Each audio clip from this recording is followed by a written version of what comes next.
What's going on, guys? Welcome back to the channel. And in this video, we're going to talk about how you can improve your gut health so that you can lose weight more easily. Gut health is such an important process. Hippocrates says that all disease begins in the gut. And so if I want to be healthier, but also lose weight, I need to fix my gut. And we're going to talk about how to do that in this video.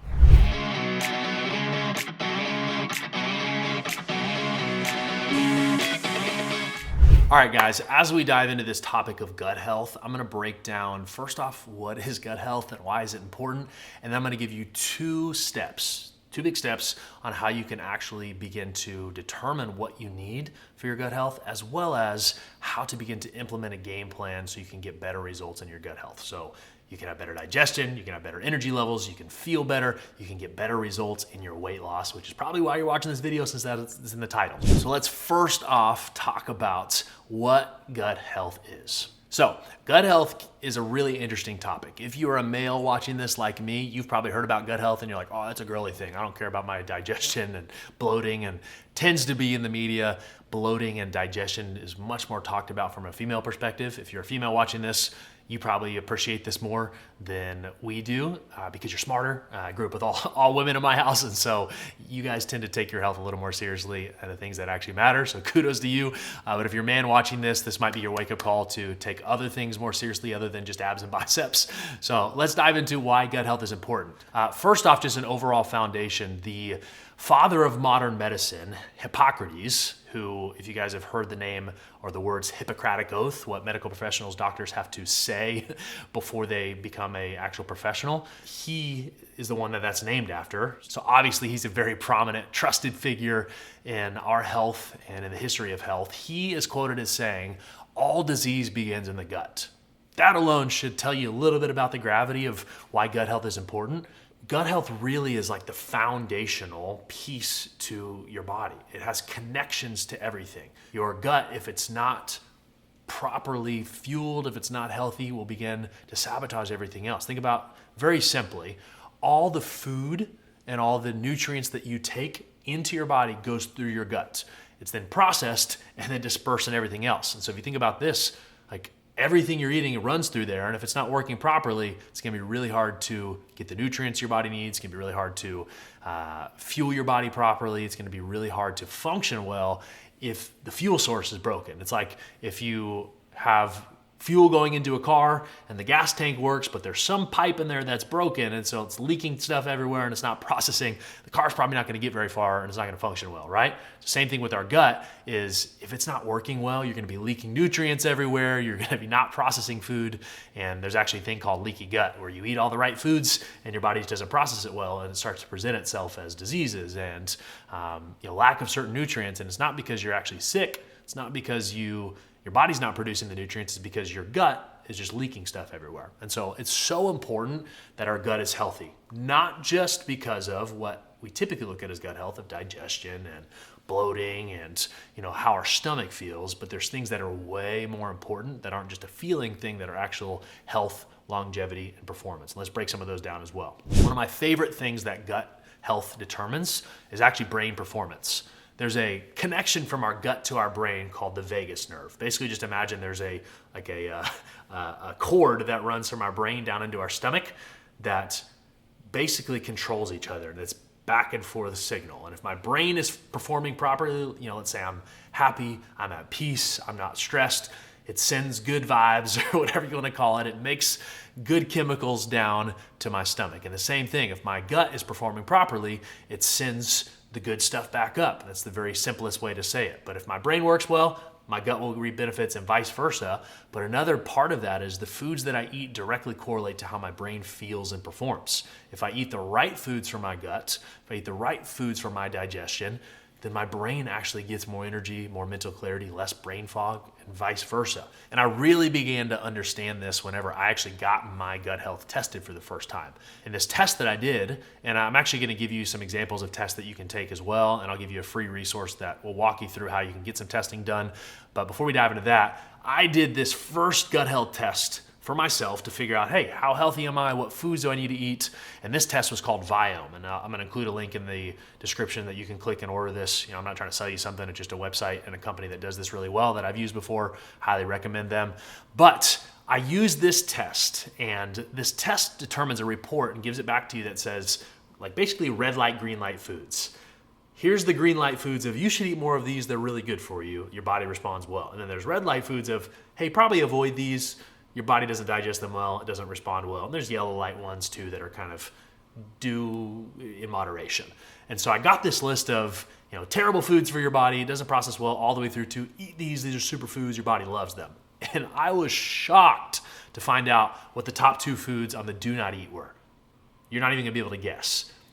I'm gonna say it in a different way. I'm gonna ask you this question. What if I came and told you, Joe or Sarah, whoever's watching this, sweet potatoes and broccoli are terrible for you? This is what our doctors told me. And I go, what?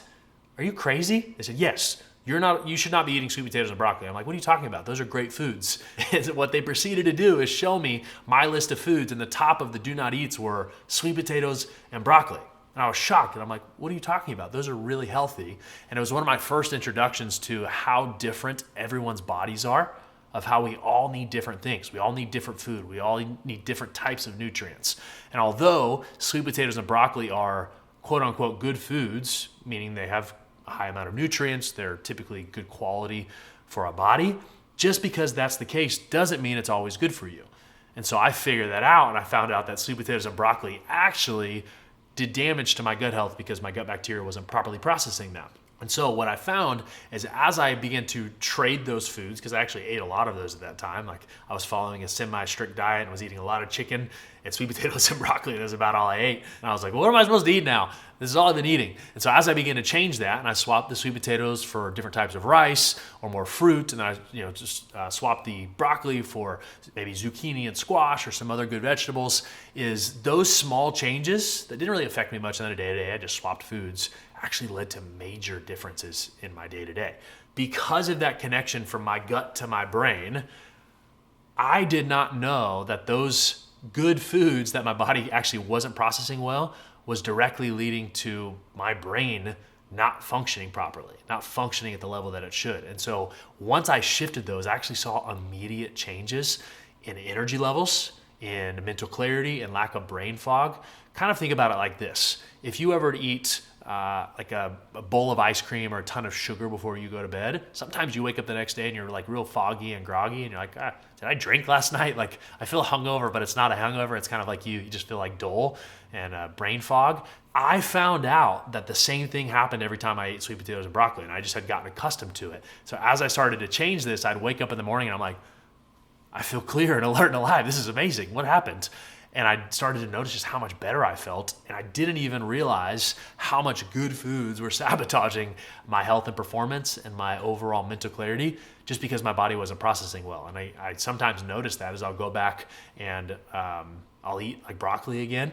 And I'll wake up in the morning and I'm like, oh, dang it. Like broccoli got me again. It's wild though. And this is an example for you how the wrong types of foods can totally jack up your performance or can jack up your weight loss. So one example, if you get testing done, you can really figure out what your body needs so you don't get like me, or you're eating healthy but not getting the results you want.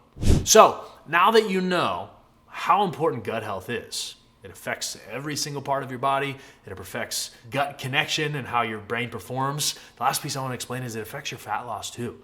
It affects your body's ability to lose weight. If your body is not processing nutrients in the way that it should, you're not going to be able to lose weight in the way that you want to.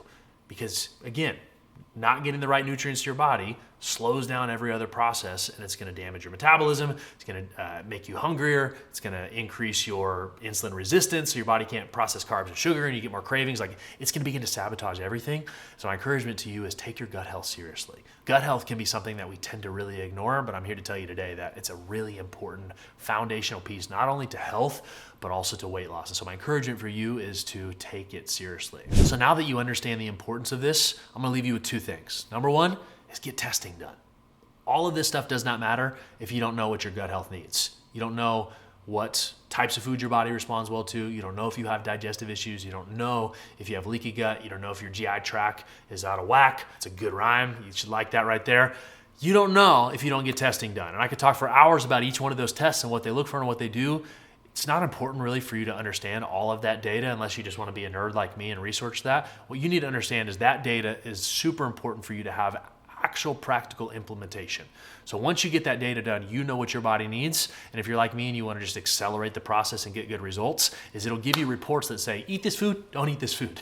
So I highly recommend getting testing done. And then number two is having someone walk you through, hey, here's what to do with that testing. Now that you have maybe some recommendations on your foods, here's how you put it in a meal plan. Now that you have some recommendations off of maybe some supplements that you should take, here's how you implement that. And so my second piece of advice for you on top of the testing is to get someone to help you with that. And if you don't want to go hire a coach yet, you just want something free to get started with, I've actually included a free resource that's in the description below. That's a free ebook that will walk you through, one, how to set up your nutrition for your body, for your gut health. Number two, how to set up your training, your workouts for your body and your goals.